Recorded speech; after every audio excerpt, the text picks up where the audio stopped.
Assalamualaikum warahmatullahi wabarakatuh. Selamat datang kembali di Netsco Academy Channel.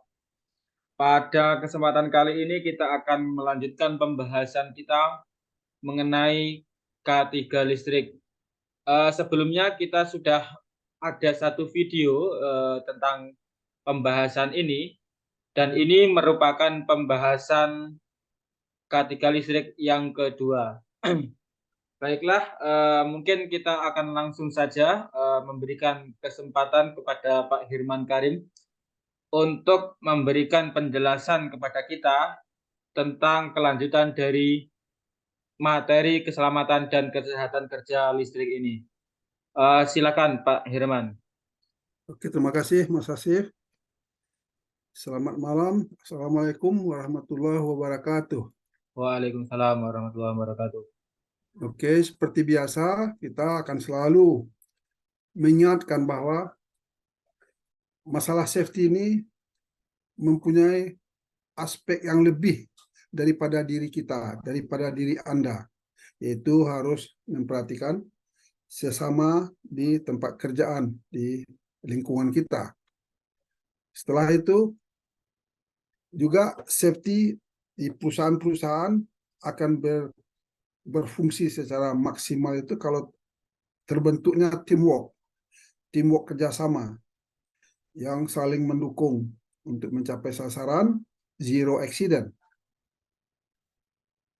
Dan kegiatan-kegiatan kita dalam masalah keselamatan kerja, pelatihan-pelatihannya tentu menuju ke budaya ketiga yang harus dikuasai oleh, harus dimiliki oleh Indonesia.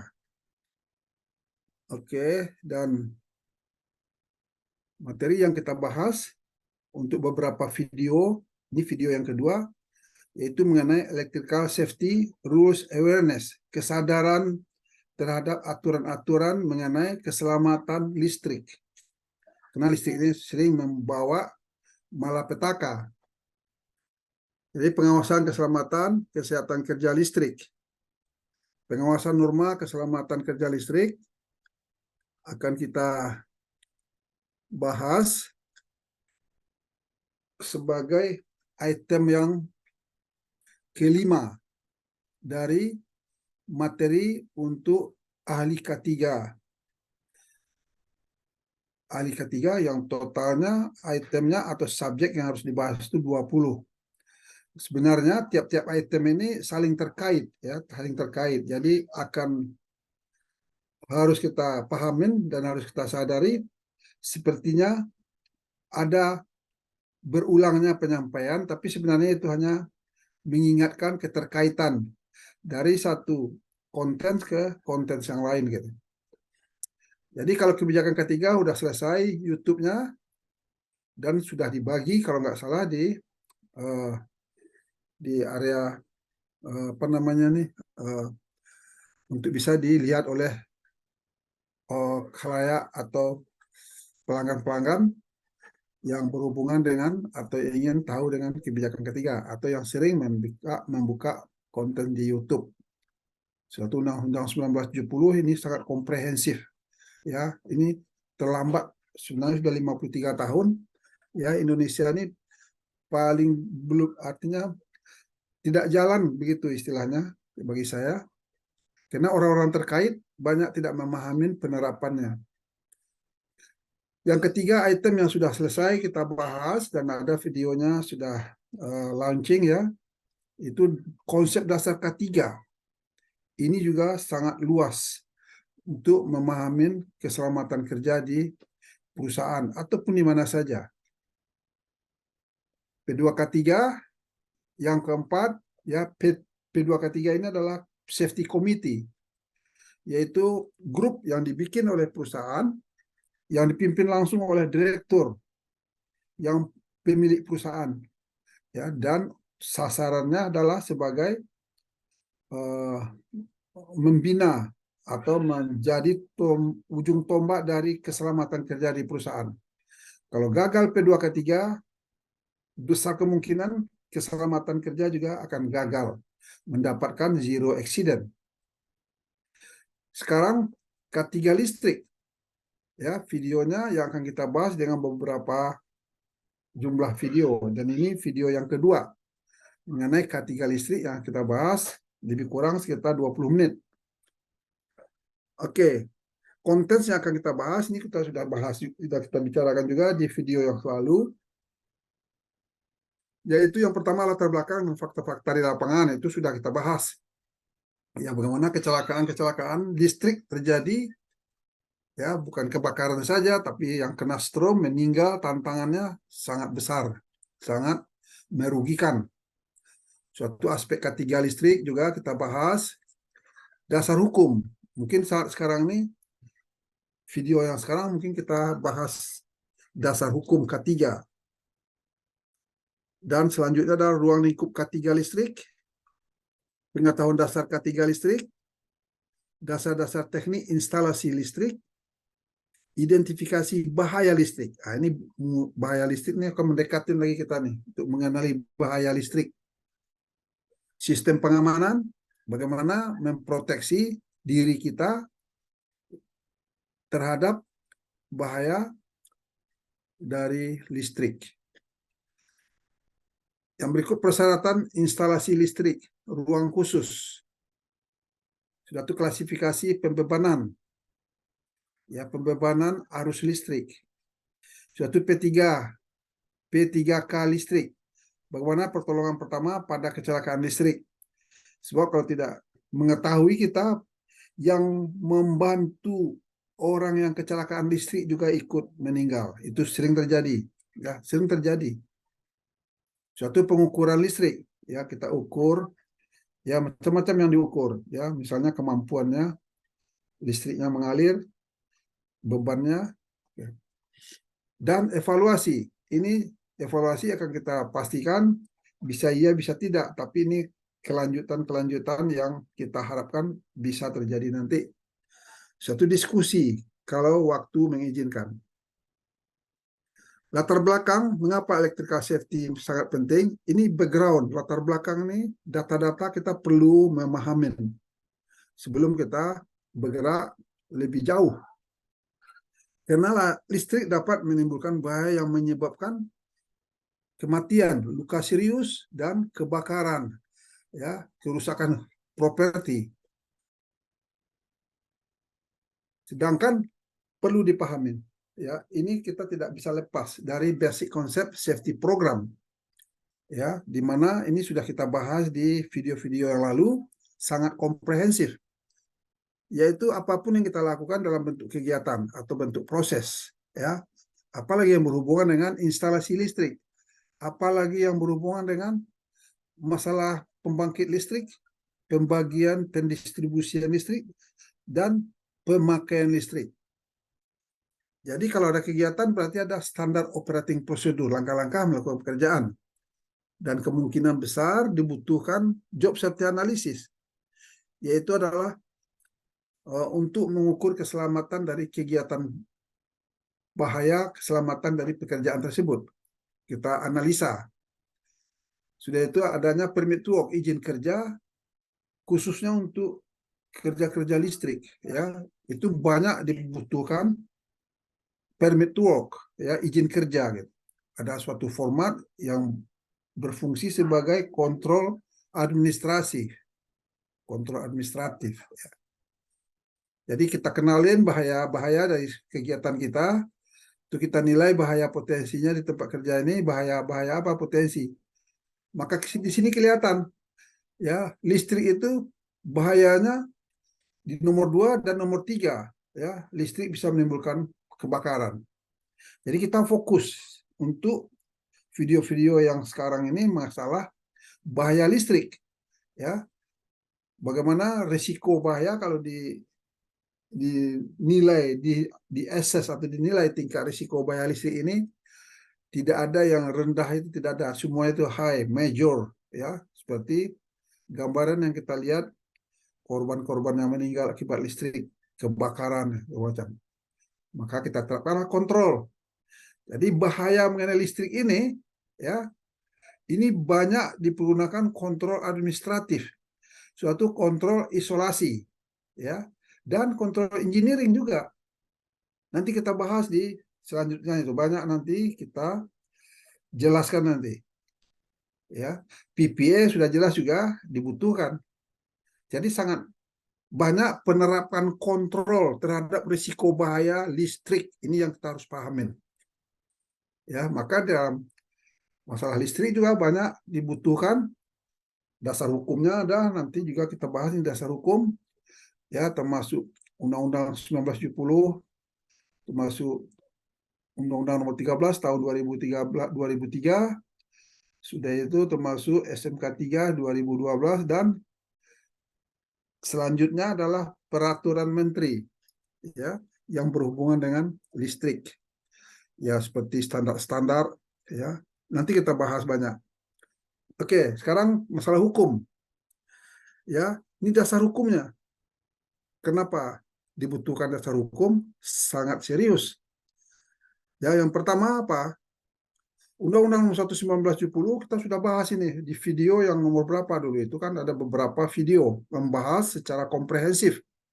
Ya, saudara yang tertarik dengan masalah safety sayangkali tidak menguasai ini. Dan kenyataannya ya banyak betul orang-orang safety yang bersertifikat juga tidak paham dengan Undang-Undang 1970. Ini dari pengalaman saya menghadapin orang-orang di tempat pelatihan, di tempat kerja. Oke, jadi kita sudah punya videonya ini, sangat komprehensif. Dan berikutnya, Peraturan Menteri ya SMK 3 2015 tentang K3 listrik di tempat kerja. Ya, Permen 33 Menteri 2015 tentang perubahan atas Permenaker 2015. Ini khusus untuk K3 listrik ya, undang-undangnya. Kita tidak bahas pada kesempatan yang sekarang, mungkin kesempatan selanjutnya nanti. Sudah itu Permenaker 02 1989 tentang instalasi penyalur petir. Petir sangat berbahaya. Kenapa terjadi petir? Ya, itu sebenarnya kita sudah bahas nih. Sudah kita bahas kenapa terjadi petir di video yang lalu. Sudah itu yang keempat, Permenaker 03 1999 tentang syarat-syarat K3 lift ya, untuk pengangkutan orang barang dari pengangkatan dari bawah ke atas ya, dari bawah lantai bawah sampai ke lantai sampai tingkat 20, tingkat 26 itu banyak bangunan-bangunan gedung-gedung yang punya lift, dan lift yang anjlok sampai ke bawah pernah terjadi. Meninggal banyak, itu berapa orang ya. Tapi yang anjlok dan berhenti di antara lantai itu juga sering terjadi. Sekarang pertanyaannya, kok bisa ngerem dia? Nah, kenapa dia berhenti berfungsi? Itu akan dibahas di keselamatan listrik yang berhubungan dengan lift. Sangat komprehensif. Banyak orang tidak tahu itu, ya. Terus terang. Oke, selanjutnya itu mengenai lift ya. Selanjutnya mengenai hukum dan peraturan, yaitu keputusan Dirjen Binawas Depnaker nomor 31 BW 2002 tentang sertifikasi kompetensi K3 teknisi listrik. Ya. Saya pribadi sudah memiliki ini sertifikasinya K3 teknisi listrik. Yang keenam, keputusan Dirjen Binawas Depnaker Trans nomor 407 garing BW garing 1999 tentang sertifikasi kompetensi K3 teknisi lift. Ya, teknisi lift ini maksudnya. Ya, oke. Itu yang keenam. Inilah dasar hukumnya. Kenapa kita butuh pelatihan-pelatihan K3 listrik ini. Ini yang mendorong. Oke. Dasar hukum selanjutnya ya, untuk memastikan secara internasional ya, secara internasional ada dasar hukumnya listrik ini. Malahan Indonesia masih tetap mengacu kepada dasar hukum internasional. Sepertinya nih NFPA 70E 2000 Require Analysis for Flash Hazard. Ya, apa maksud di sini nih?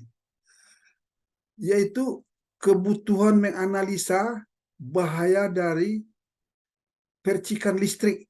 Ya, flash itu adalah terjadi semburan listrik, ya, semburan listrik yang kayak orang ngelas, ya, itu kan semburan listrik sebenarnya itu, ya, orang ngelas itu. Semburan listrik itu yang menimbulkan, yang memicu kebakaran. Ya, maka perlu dianalisa. Dianalisa ini maksudnya diselidiki kenapa terjadi. Ya, ini ilmunya juga bukan sederhana ini. Kalau NEC 2002 ini marking label for identify existing flash hazard. Jadi harus diberi label. Label sangat penting. Pemberian label itu adalah kontrol administratif terhadap risiko bahaya. Jadi ini penerapan kontrol terhadap risiko bahaya listrik. Jadi label atau apa istilahnya tagging, ya, untuk mengidentify, mengenali, ya, bahaya flash, bahaya semburan api dari listrik. Ya. Selanjutnya berdasarkan OSHA, kalau OSHA ini kan untuk luar negeri, ya, internasional. Kalau di Indonesia nih OSHA ini diartikan peraturan menteri jatuhnya. Kalau di OSHA ini kepanjangan adalah Occupational Safety Health Administrasi. Itu. Jadi turunan dari OSHA ini berupa 29 CFR 1910-132. Bagaimana penetapan bentuk personal protective equipment APD, ya, persyaratan umum dalam masalah listrik dijelaskan di sini.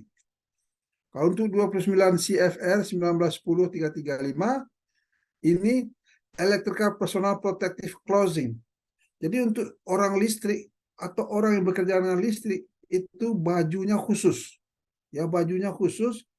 Kalau kena percikan api, bajunya itu tidak meleleh dan tidak terbakar. Khusus materialnya. Ya, ada yang jual itu sudah. Sudah itu 29 CFR 1910-147. Kontrol dari bahaya energi atau energi yang berbahaya berupa apa? Lockout dan take out. Saya kira berapa bulan yang lalu saya ke Morowali mengajar lockout dan take out dengan dua rombongan, dua grup, ya, totalnya sekitar 45 orang mengenai lockout dan take out yang berurusan dengan listrik. Jadi listrik itu tidak boleh dikerjakan sembarangan aja, kecuali diterapkan dulu lockout dan take out programnya, yaitu dihentikan atau di stop aliran listrik ke tempat di mana orang bekerja. Ada undang-undangnya kalau dari luar negeri. Di Indonesia juga sudah ada. Suatu selanjutnya 29 CFR 1910-269. Power generation. Nah, ini pembangkit listrik, baik yang darurat, yang di gedung-gedung, atau yang PLN, pembangkit listrik. Apa istilah sama kita, pembangkit listrik yang mengalir, yang dipakai untuk umum, atau yang emergensi sifatnya dipakai di gedung-gedung, ya. Ini power generation namanya, pembangkit listrik istilahnya kan. Sudah itu transmissionnya, sistem membagi-bagikannya, mentransmisinya. Ya, apa yang dibutuhkan mentransmisinya? Maka perlu meningkatkan voltase dari arus listrik tersebut. Ya, maka transmission itu maka dibutuhkan sistem untuk meningkatkan voltasenya, tegangannya. Dan distribusi ini adalah bagaimana sistem pendistribusiannya ke pemakai. Ya, pemakai yang 380 volt untuk industri atau ke 220 volt untuk masyarakat. Ya, diatur nih di 29 CFR 1910-269. Jadi kalau dilihat tahunnya nih sudah sangat lama kan, tapi masih jalan. Tapi mungkin diperbaharui. Oke, selanjutnya ruang lingkup pengawasan K3 listrik. Instalasi listrik. Ya, instalasi listrik sudah itu penyalur petir. Ya, bagaimana penyalur petir dibikin? Maksudnya nih apa namanya ini, penangkal petir, ya, istilahnya itu. Suatu lift. Ya, ini tiga hal yang akan dilingkupi dengan pengawasan K3 listrik ini, ruang lingkupnya. Jadi ini penting dipahamin, cuma dalam bahasa Inggris. Besok kita bisa terjemah dengan video yang berikut, bisa kita terjemahkan lagi nanti. Ini adalah teknisi listrik, ya. Ini adalah profesi profesi yang bekerja dalam suatu sistem kelistrikan. Ya, kadang-kadang di kantor atau di tempat-tempat di lapangan kerja dia. Ya, itu seorang tukang listrik ya, bukan insinyur listrik. Ini tukang listrik yang sudah mendapat pengalaman bagaimana bekerja dengan listrik secara aman. Ya, ini harus dibedakan ini. Jadi teknisi listrik ini sering bekerja dia untuk mendukung, untuk membantu insinyur listrik. Ya, insinyur listrik membantu membuat perencanaan-perencanaan engineeringnya, dan sudah itu juga melaksanakan perawatannya, preventive maintenance-nya dari electrical equipment dan sistem sebagai teknisi lapangan gitu istilahnya. Jadi berbeda ya, jangan disalah pengertian gitu ya. Definisi teknik. Definisi teknik yaitu pembangkitan listrik adalah kegiatan untuk memproduksi dan membangkitkan tenaga listrik dari berbagai sumber. Ya, itu pembangkitan listrik. Jadi maksudnya ini generator ini ya, pembangkitan itu adalah generator ya, generator itu pembangkit. Apa istilahnya tuh di Indonesia yang pas ya, generator, pembangkit listrik. Sudah itu transmisi listrik. Transmisi listrik adalah bagaimana mentransmisikannya. Adalah kegiatan penyaluran tenaga listrik dari tempat pembangkit ke tenaga sampai ke saluran distribusi listrik.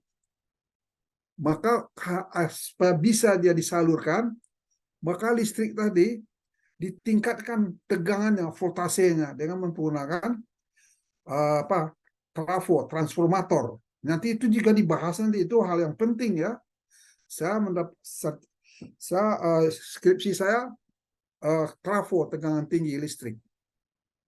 Oke, satu berikutnya distribusinya adalah distribusi listrik. Ini adalah kegiatan penyaluran tenaga listrik dari sumber daya listrik besar sampai ke pemanfaat listrik. Jadi dari ribuan volt diturunkan menjadi 300.000 volt, diturunkan menjadi 380 volt, diturunkan lagi pakai transformator ya, step down, diturunkan menjadi 220 dan disebarkan ke rumah-rumah. Itu maksud dari pemanfaatan listrik. Instalasi listrik adalah jaringan perlengkapan listrik yang menghasilkan, memakai, mengubah, mengatur, mengalihkan, mengumpulkan atau membagikan tenaga listrik. Itu. Kalau kita lihat di sini ya, pembangkit listrik ada tenaga air ya, air terjun ya, air terjun, air, pembangkit listrik tenaga air kayak di Bandung, saya pernah memberikan pelatihan juga di sana dengan PLN. Saunggaling kan namanya, Saguling kalau tidak salah, Saguling ya. Itu pembangkit listrik tenaga air. Sudah itu ada juga pembangkit listrik tenaga uap ya. Uapnya biasanya batu bara. Dia dipanaskan air sampai mendidih sampai menjadi uap. Uap dengan bertekanan tenaga itu akan mendorong turbin dan akan memutar generatornya. Ya, itu akan kita bahas juga nanti secara perinci pada video-video selanjutnya. Ini dia transformator. Jadi dari pembangkit listrik ini dinaikkan apanya dulu, voltasenya. Ya mungkin dari sekitar hanya 1000 volt dinaikkan menjadi ratusan ribu volt, menjadi 450.000 volt. Oleh sebab itu maka dia akan sifatnya itu akan meloncat, dia kalau sudah tinggi voltasenya dia akan meloncat, maka dibuatlah dia di tiang-tiang yang tinggi untuk disalurkan misalnya dari Balikpapan ke Samarinda ya, dengan ampere, dengan nilai dayanya puluhan atau ratusan ribu megawatt ya satuannya itu. Maka sampai ke jaringan tegangan menengah. Jadi di gardu induk ini dia jaringan ekstra tinggi ini.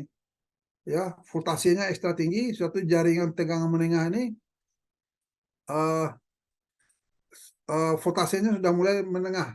Tapi tinggi, masih tengah ribuan, masih dibuat di tiang-tiang yang tinggi di tengah hutan itu biasanya ya jauh, mungkin ada sekitar 20 meter dari tanah.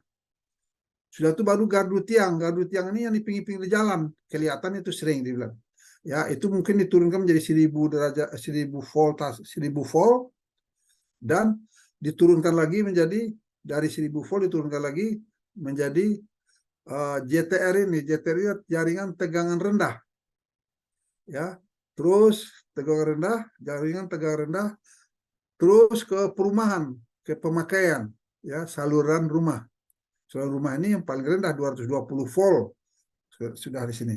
Dan dipakailah di peralatan-peralatan listrik, ya, di KKB, instalasi di, ya, apa namanya ini, KKB itu kotak-kotak biasa, ya, kotak-kotak biasa listrik, kotak-kotak khusus, ya, sudah itu ada uh, alat pengukur, ya, semua itu kayak apa namanya ini, meteran, ya, meteran itu sampai di rumah itu ada 2 meteran, ya, meteran yang tidak boleh kita, biarpun ditempel di rumah kita, itu tidak boleh kita mengutak-atiknya, dia itu urusan dari PLN, petugas PLN. Untuk itu sebagai ditaruh di sana untuk MCB atau pembatas, ya, pembatas untuk saluran ke rumah ini. Ya, tiap-tiap rumah sudah dijatah sesuai dengan aturannya. Dan ada misalnya KKK, kotak-kotak khusus istilahnya, ya, jaringan tegangan menengah, jaringan tegangan rendah, saluran ke rumah. Oke, itu bentuk pengaturan atau instalasi listrik dari sumbernya, dari PLTU, PLTA, ya, PLTN juga ada, PLTN itu nuklir, ya, itu ada PLTD diesel juga ada PLTB macam-macam, ya, jenis pembangkit listrik yang ada di Indonesia. Oke, selanjutnya definisi teknik perlengkapan listrik adalah setiap benda yang digunakan untuk keperluan pembangkitan konversi, ya, konversi atau untuk transmisi, untuk distribusi atau pemanfaatan tenaga listrik. Ya, misalnya ini ada LCB. LCB ini Edge Leakage Circuit Breaker, ya, untuk proteksi sebenarnya ini. Sudah itu ini adalah fitting diistilahkan. Ya, dan ini saklar, ya, saklar istilahnya, yang dipergunakan di tempat pemakaian listrik, pemanfaatan listrik dipergunakan di sana. Sudah itu ada Edge Leakage Circuit Breaker ini. Ini proteksi untuk supaya orang jangan tersengat listrik. Ya, dia akan diputusnya arusan listrik. Jadi begini, arus listrik ini kalau terjadi kebocoran isolasi sedikit aja dulu kebocoran listrik, maka dia akan dipicunya, akan diputusnya listrik yang aliran yang besar sehingga orang selamat. Itu gunanya. Ini pemutus sirkuit kebocoran bumi istilahnya, sebab dia akan dialirkan ke bumi. Ya, artinya terhubung dengan bumi. LCB ini namanya adalah alat pengaman yang digunakan pada instalasi listrik dengan independensi bumi tinggi untuk mencegah sengatan listrik. Jadi maksudnya sebelum listriknya arusnya yang besar mengalir, maka dia akan diputus dulu oleh alat LCB ini, listrik tadi. Jadi tidak jadi aliran yang membuat atau membunuh orang atau yang membuat orang cedera akan terhenti. Jadi ini mendeteksi tegangan kecil. Jadi tegangan yang kecil saja cukup, yang menyimpang yang keluar dari jalurnya, yaitu dari koslet pada selubung logam peralatan dan memutus sirkuit jika tegangan berbahaya terdeteksi. Jadi akan diputusnya sirkuit yang utama yang bisa membunuh orang, yang bisa menimbulkan kebakaran, akan diputusnya langsung secara otomatis, ya. Setelah digunakan secara luas, ya, instalasi yang lebih baru malah menggunakan perangkat arus sisa istilahnya. Jadi perkembangan teknologi ini juga ada terus, ya, yang peningkatannya. Berikut definisi teknik peralatan listrik. Adalah barang pemanfaatan listrik yang merupakan unit lengkap dan dapat mengubah energi listrik menjadi energi mekanis. Bentuk lain, contohnya misalnya lift, eskalator, mesin las, lemari es, setrika, mesin gerinda, mesin bor, dan sejenisnya. Jadi pemanfaatan listrik di sini, ya, bisa kenapa terjadi di sana. Ini akan dibahas juga secara detail dan akan membuat saudara paham betul kenapa bisa. Apalagi sekarang mobil listrik, ya, gerinda tangan, kenapa bisa dia berputar? Ini akan dibahas nanti nih. Mesin las, kenapa dia bisa mengeluarkan listrik? Ya, akan terjadi busur listrik istilahnya kan, pengelasan ini, mesin las. Suatu bor listrik, kenapa dia bisa berputar? Dan setelah itu ada di sini nih lambang kelas proteksi terhadap peralatan listrik yang kita pakai. Ya, lambangnya ini misalnya ada kayak seperti yang pertama ini adalah konduktor pengaman ke ground. Contoh body motor, ya misalnya body motor, bodinya gitu ya, bagian body. Itu kalau ada gambar model begini ini, lambangnya begini, ini berupa isolator proteksi ganda. Contoh mesin bor tangan. Jadi bor tangannya dikasih lambang seperti ini menunjukkan ada proteksinya, ada double, ya. Dan kalau seperti gambar ini tegangan rendah, ya. Contohnya mainan anak-anak, jadi aman karena ada 3 tingkat pengamanannya. Maksudnya begitu ya, lebih aman dipakai. Tujuan pelaksanaan K3 listrik. Tujuannya apa? Yang pertama, melindungi K3 tenaga kerja dan orang lain yang berada dalam lingkungan tempat kerja dari potensi bahaya listrik. Itu utama, yang pertama. Yang kedua apa? Menciptakan instalasi yang aman, handal, dan memberikan keselamatan bangunan beserta isinya. Yang ketiga, yaitu menciptakan tempat kerja yang selamat, aman, dan sehat untuk mendorong peningkatan produksi terus-menerus. Gitu. Ruang lingkup K3 listrik, yaitu ada berupa perencanaan, ya ada perencanaan dulu, biasanya di kertas ya, di blueprint perencanaan, suatu ada pemasangan, ya, suatu penggunaan, perubahan, dan pemeliharaan, maintenance. Perubahan itu mungkin modifikasi, setelah itu adalah pemeliharaan, ya. Ini ruang lingkup K3 listrik mengcover hal-hal ini. Jadi perencanaan itu pasti ada, tidak ada yang tidak ada perencanaan, pemasangan, penggunaan, macam-macam ya. Suatu pemeriksaan dan pengujian. Ya, pemeriksaan dan pengujian ini penting untuk memastikan sudah sesuai standar yang dibutuhkan dan dijadikan acuan.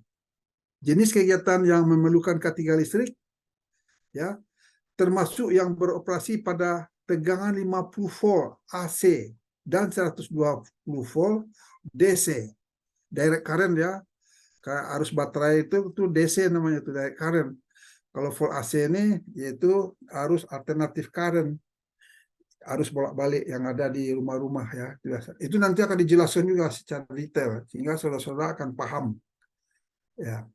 Nomor 1 apa jenis kegiatan yang memerlukan K3 listrik? Yang pertama, pembangkitan listrik. Jadi generator ini, ya, pembangkitan listrik ini berarti generator, pembangkit listrik itu sendiri, ya. Maka memerlukan K3 listrik di sini nih. Ya, bahayanya bukan bahaya listrik aja, tapi macam-macam, ya, terhadap generator pembangkit listrik tadi. Yang kedua apa? Transmisi listrik. Bagaimana listrik ini dipindahkan, dialirkan. Ya, karena banyak juga ada alat-alat yang penting. Dari transmisi listrik inilah maka transformator dibutuhkan. Ya, listrik itu harus dinaikkan tegangannya supaya bisa dia mengalir laju gitu. Yang ketiga, distribusi listrik. Jadi 3 hal ini nih memerlukan K3 listrik. Tidak ada yang terlepas. Sudah itu yang keempat, pemanfaatan listrik. Ya, pemanfaatan listrik di tempat penggunaannya. Ya, benar 4. Jadi ada 4 jenis kegiatan yang memerlukan K3 listrik. Standar instalasi listrik. Standar nasional Indonesia, standar ini suatu menggunakan PUIL. PUIL adalah persyaratan umum instalasi listrik. Di sana itu bukunya tebal ya kalau dibuat, dan sekarang dengan PDF juga banyak. Saya punya banyak, tapi ya itu menjelaskan bagaimana persyaratan umum instalasi listrik. Ya, banyak manfaatnya sini. Ketentuan-ketentuan, batasan-batasan dari peralatan listrik yang akan kita pakai. Ini maksud peralatan listrik juga termasuk kabel-kabel listrik itu. Ini dia ada batas kemampuannya yang harus kita ketahui. Suatu standar internasional ini, NFPA, ANSI, IEC, NEC, BS, SAA, ini standar internasional. Standar negara lain yang ditentukan pegawai pengawas ahli K3 listrik itu adalah JIS, Japan ini, SS, MS.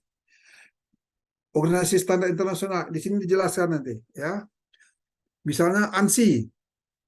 ANSI ini American National Standard Institute yang berurusan dengan listrik. Sudah itu API American Petroleum Institute yang berurusan dengan listrik. IC American Iron Steel Institute, ya, ini berupa standar lain.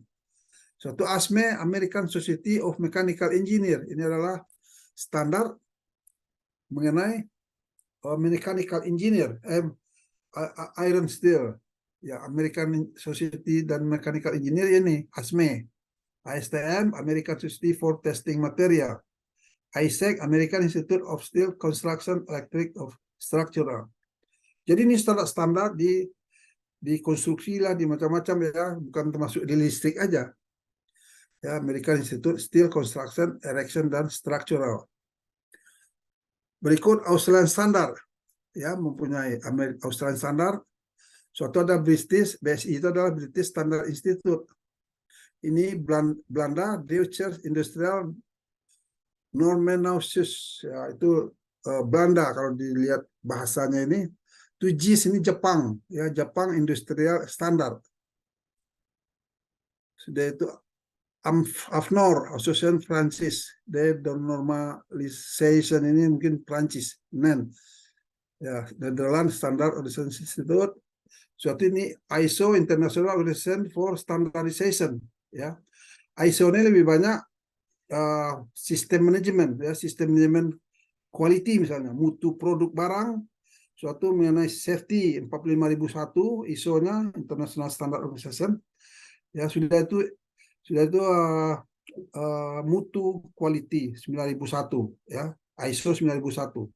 Oke, perlunya standar-standar itu semuanya teknologi ini mengacu ke sana, ya, mengacu ke sana.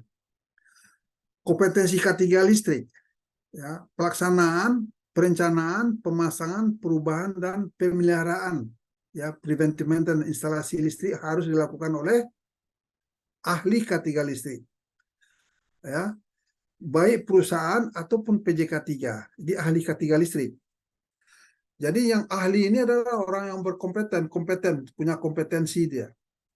Ahli ini kalau di bahasa Indonesia kan, ya, ini orang yang berpengetahuan, ya, punya skill, ya, kemampuan dan pelatihan-pelatihan. Itu ada pendidikan-pendidikan resmi, termasuk pengalaman.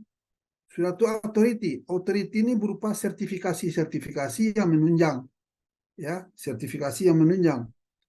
Maka dia punya authority, dia punya wewenang untuk melakukan sesuai dengan kewenangan dia, ya. Jadi ini harus dipahamin, ya, kayaknya misalnya kalau sim driver untuk apa namanya ini, SIM untuk kita sudah izin mengemudi, itu adalah authority. Kita berwenang untuk menjalankan sesuai dengan klasifikasi dari SIM yang kita dapatkan. Jadi itu yang dimaksud wewenang. Oke. Kompetensi K3 listrik, yaitu pelaksanaan, pemasangan, perubahan, dan pemeliharaan instalasi listrik harus dilakukan oleh teknisi K3 listrik, baik perusahaan ataupun PJK3, ya, teknisi K3 listrik, baik perusahaan atau PJK3. Ini contoh, ya, kebetulan saya punya sertifikat, ya, sertifikat ini berlaku terus, nggak ada apanya ini sertifikat dalam masalah konstruksi listrik, konstruksi dan termasuk listrik di sini, ya. Setelah itu ini saya sudah dapat sertifikat dari Australia mengenai Advanced Train the Trainer. Ini customized course. Apa yang dimaksud customized course? Apapun yang saya kuasai materinya, maka saya bisa jadi Advanced Train the Trainer. Saya bisa melatih orang untuk menjadi instrukturnya. Ya, itu maka karena itu suatu sertifikat, ya, sebetulnya sama dengan ijazah di sini, ya. Namun sifatnya kalau customized course ini itu tadi pemegang sertifikat ini punya kemampuan untuk menjadi instruktur untuk materi yang dikuasai. Ya, kalau saya menguasai listrik, maka saya bisa menjadi instrukturnya. Saya menguasai quality system, saya bisa menjadi instrukturnya. Saya menguasai 45001, ya, maka saya bisa menjadi instrukturnya. Mendapat wewenang, karena sertifikatnya adalah bukti kewenangan seseorang. Dan ini apa nih? Ini surat apa namanya ini, PK. Ini ada masa berlakunya 3 tahun, dan ini sudah tidak berlaku lagi nih sejak corona, ya, tidak diperpanjang, tidak sempat kita memperpanjang karena untuk datang ke Jakarta sangat itu susah. Jadi sampai sekarang tidak. Namun ini adalah berupa sertifikat-sertifikat menunjukkan seseorang mempunyai wewenang, ya, sebagai teknisi K3 listrik misalnya, ya. Oke. Pemeriksaan dan pengujian dilakukan oleh pegawai pengawas K3 spesialis listrik, ya. Suatu ahli K3 bidang listrik perusahaan dan atau ahli K3 bidang listrik PJK3, ya. Termasuk saya sudah termasuk di sini, ya. Saya termasuk bisa melakukan pemeriksaan dan pengujian. Perusahaan yang memiliki pembangkit lebih dari 200 kilovolt ampere, ya, atau 2000 apa namanya 2000 watt, ya, bukan 2000 watt ini, tapi 2 megawatt, ya, 200 kilowatt, 200 ribu watt, ya, di sini, ya, maksudnya. So kilowatt ampere itu adalah watt jatuhnya. kVA itu adalah watt jatuhnya. Jadi wajib memiliki ahli K3. Ini sudah umum, ya, sudah umum dan harus punya. Kapan pemeriksaan dan pengujian dilakukan? Sebelum penyerahan ke pemilik dan pengguna. Setelah ada perubahan dan perbaikan secara berkala. Ini kapan pemeriksaan dan pengujian dilakukan terhadap instalasi listrik, ya, terhadap instalasi listrik. Suatu pemeriksaan berlaku 1 tahun sekali, ya, dan pengujian berkala 5 tahun sekali. Dilaporkan ke Dinas Tenaga Kerja setempat yang berhubungan dengan listrik, ya, ke penggunaan listrik, ke perawatan listrik, atau instalasi listrik di tempat kita kerja. Perusahaan sertifikasi perlengkapan peralatan listrik, perusahaan berkewajiban menggunakan perlengkapan dan peralatan listrik yang memiliki sertifikat diterbitkan oleh instansi atau lembaga yang berwenang. Ya, misalnya alat-alat yang sudah ada sertifikasinya mengatakan bahwa ini layak untuk dipergunakan sebagai alat yang dilakukan oleh orang listrik, ya. Dan misalnya alat-alat itu sudah terbukti insulated tools, artinya dia tuh tidak bisa dilewatin oleh listrik sampai 1000 volt, ya, rate-nya. Misalnya ini contoh aja, ya, bahwa alat itu perlu di-insulated, di insulasi, ada isolasinya gitu, ya, tidak bisa listrik mengalir di sana, ya. Seperti alat yang dipegang orang ini sudah tidak tembus listrik karena sudah mempunyai kemampuan untuk sebagai insulator, ya, insulator. Pengertian teknik besaran listrik. Ya, besaran listrik umumnya yang harus dipahami itu adalah tegangan satuannya volt. Ya, ini tegangan satuan volt. Ini mungkin akan kita bahas lebih terperinci nanti. Misalnya ini beberapa apa namanya ini berupa soal, ya, soal. Misalnya volt sama dengan 200. Kalau V itu artinya 220 volt untuk di rumah, ya. Sudah itu 5000 watt. Kalau I 5000 watt. Berapa tahanannya? R, tahanannya nih tanya. So, satuan dari tahanan itu ohm istilahnya. Jadi V 220 volt, ya. sama dengan I sama dengan 5.000 watt. Berapa R? Ini soal yang mau diberikan. Maka dijawab di sini misalnya volt 220 volt, ya ini sama dengan istilahnya. I sama dengan 5.000 watt, sama dengan 22,73 ampere. Sedangkan R, bagi I, sama dengan 220 bagi 22,73. Maka tahanannya menjadi 9,68. Ya, jadi sumbernya apa namanya nih, hitung-hitungan listrik itu cuma sederhana, sebenarnya ada tiga unsur aja sebagai perbandingan. Jadi equation itu ilmu banding-bandingan yang kita belajar di SMA ya. Jadi V sama dengan I kali R, V per I kali R. Ya, kalau I sama dengan V dibagi R, atau R sama dengan V dibagi I. Dan arus satuan ampere, ya, arus.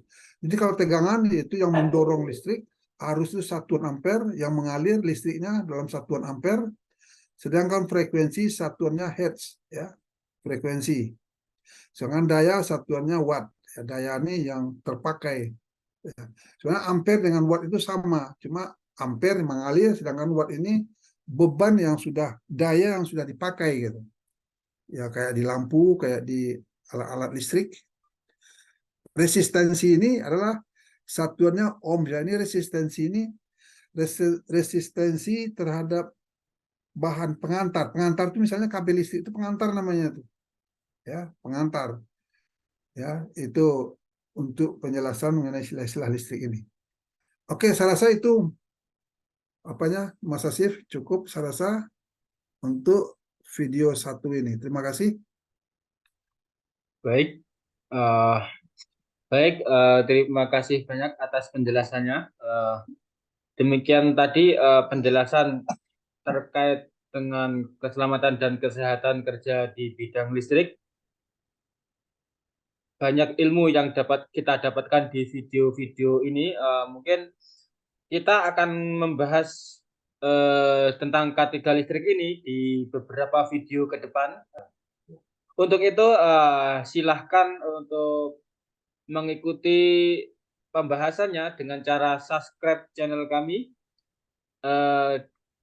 Kemudian Anda juga bisa bertanya apabila ada mungkin unek-unek ataupun pertanyaan-pertanyaan yang perlu dijawab oleh Pak Herman, bisa melalui kolom komentar yang tersedia. Baiklah, mungkin itu yang bisa kita sampaikan untuk video ini. Kita akan bertemu kembali di video tentang K3 listrik selanjutnya. Terima kasih.